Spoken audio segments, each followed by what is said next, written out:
Two babies in Pasco County suffocated after their parents rolled over on them while they were sleeping. Tonight, officials are warning other parents about the dangers of sleeping with babies. 8 on your side's John Rogers joining us now live from Sarasota with this very important message. John. Good evening, Keith. Get this, unsafe sleeping practices ranks as the #1 killer of babies in Florida. So it's important to remember your ABCs. Babies should sleep alone, on their backs, and in a crib.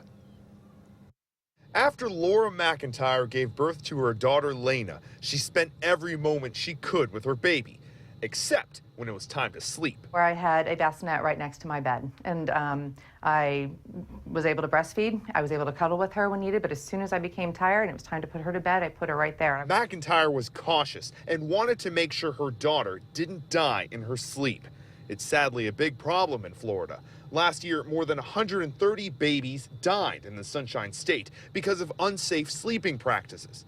That's when a parent accidentally rolls over the baby or if it suffocates while lying on its stomach. When a baby is so small, they're not developed yet enough to be able to move their heads if they're being suffocated, so instant death can happen. So far this year, officials confirmed at least 4 Pinellas County babies and 3 Polk County babies have died from unsafe sleep.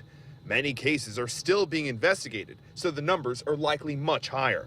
But this is easily preventable. The safest sleep for a baby to be is in a crib or bassinet alone and on their backs. Also, you shouldn't give the baby a blanket. It could choke on it. Instead, use a sleep sack like this.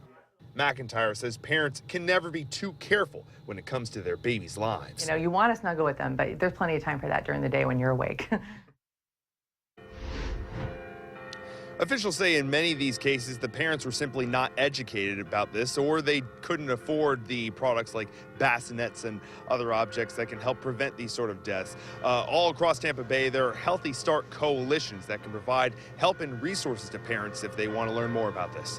Keith? John, I know all babies are different, but is there a general age when it's safe for parents to go ahead and put babies on their stomachs? I did ask about that. Experts say it can range anywhere between 6 months to a year old where you can start allowing babies to do that. As you mentioned, it all depends on the baby and its development, so if you have questions, ask your pediatrician.